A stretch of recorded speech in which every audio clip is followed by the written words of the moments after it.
Dear students, I am Abdul Eid from the platform of Unique Ravins Academy with subject Chemistry।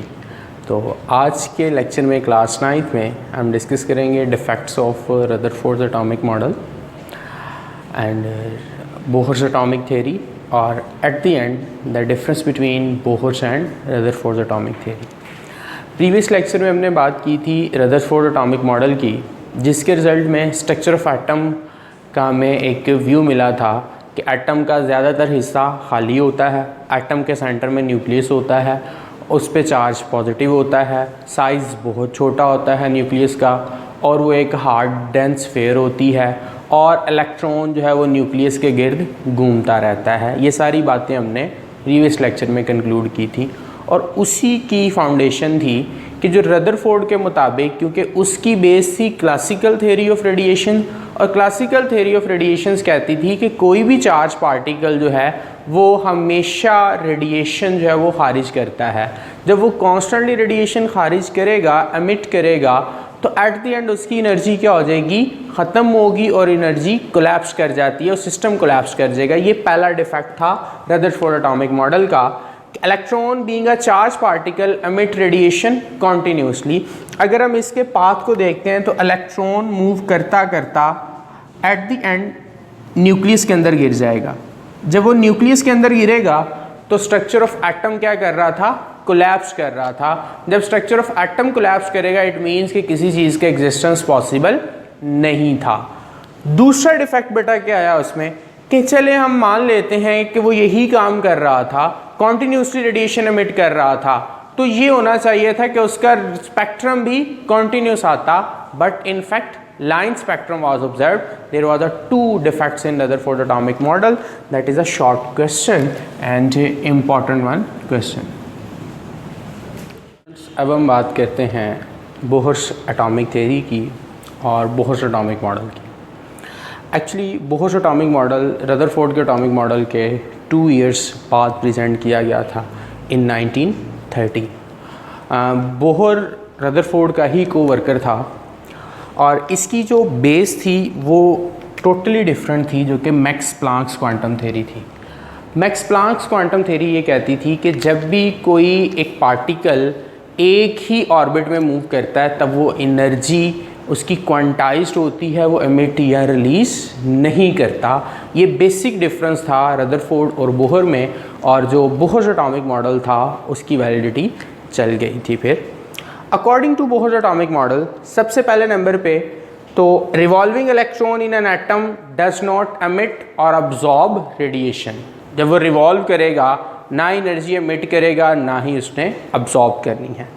Second point, in revolving electron having energy quantised, उसकी energy जो fix रहनी है, change नहीं होगी।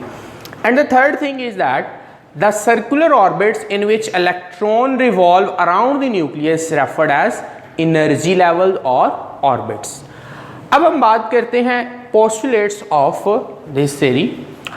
According to Bohr's atomic theory सबसे simplest atom जो था hydrogen था और हाइड्रोजन के एटॉमिक स्ट्रक्चर को उसने डिफाइन किया। हाइड्रोजन एटम के पास न्यूक्लियस में एक प्रोटॉन था और एक ही इलेक्ट्रॉन उसके न्यूक्लियस के राउंड रिवॉल्व कर रहा था एक फिक्स्ड ऑर्बिट में, और उसका रेडियस क्या था, r। ये हमारे पास न्यूक्लियस और यहाँ पे एक इलेक्ट्रॉन मूव कर रहा है। इलेक्ट्रॉन बेटा जब हायर ऑर्बिट से लोअर ऑर्बिट में आ रहा है, ये हायर ऑर्बिट से लोअर ऑर्बिट में आएगा, तब इसने एनर्जी रिलीज करवानी है। और अगर यही इलेक्ट्रॉन लोअर ऑर्बिट से हायर ऑर्बिट में जाएगा देन बेटा ये एनर्जी अब्जॉर्ब करेगा। कितनी एनर्जी अब्जॉर्ब करेगा कि एक्सटर्नल ऑर्बिट तक उसकी एनर्जी सेम हो जाए। और तीसरे नंबर पे जो एनर्जी की अब्जॉर्प्शन है वो होगी कितनी, that delta is equal to the difference in the energy of both levels, E2 minus E1। E2 is the energy of second energy level and E1 is the energy of first energy level.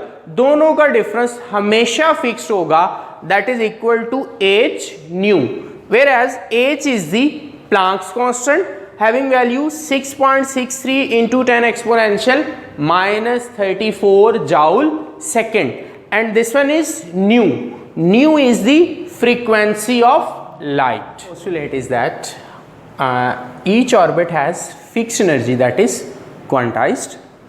And number 3 is that as long as electron remain in the same orbit, it does not emit or absorb energy.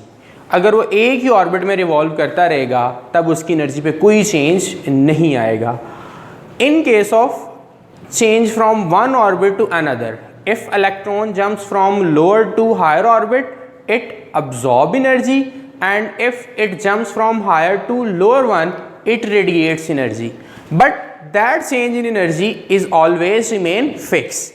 This change in energy is the difference between both energy level, that is always equal to h nu. H is Planck's constant and nu is the frequency of light. And last postulate is that electron revolves only in those orbit that has fixed angular momentum mvr. वो हर एक circular path में move नहीं करेगा, सिर्फ उन्हीं paths पे आएगा, उन्हीं प्लेसेस पे आएगा, उन्हीं ऑर्बिट्स में आएगा जिनका एंगुलर मोमेंटम फिक्स्ड होगा.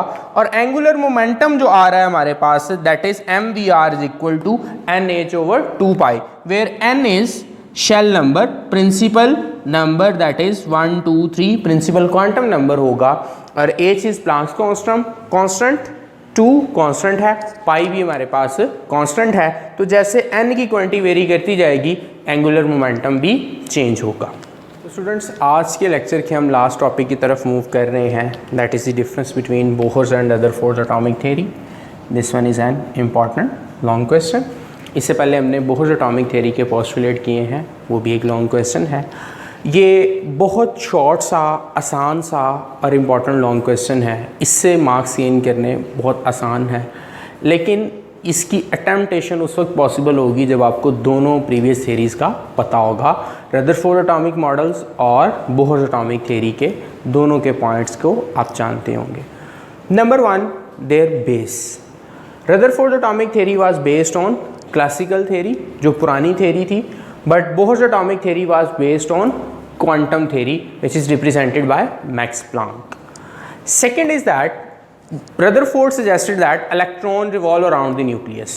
There is no idea of orbit, but according to Bohr, electron revolves around the nucleus only in the orbit of fixed energy. जिनकी एनर्जी फिक्स होगी उसी में मूव करेंगे, हर एक जगह पे मूव नहीं कर सकता.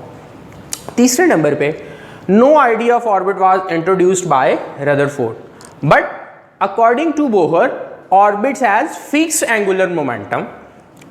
Number 4 is that according to Rutherford, electron produce continuous spectrum, but according to Bohr's atomic model, it produce line spectrum, shows that its energy does not emit continuously.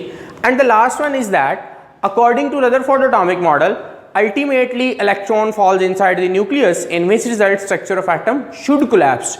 But according to Bohr's theory, electron revolve around the nucleus and it does not emit or radiate energy until unless it changes its orbit. It means that its energy remain fixed. So that's why atom should exist. अगर atom exist करेगा तो ही nature में matter exist करेगा, nature का existence ही atom से existence से होगा.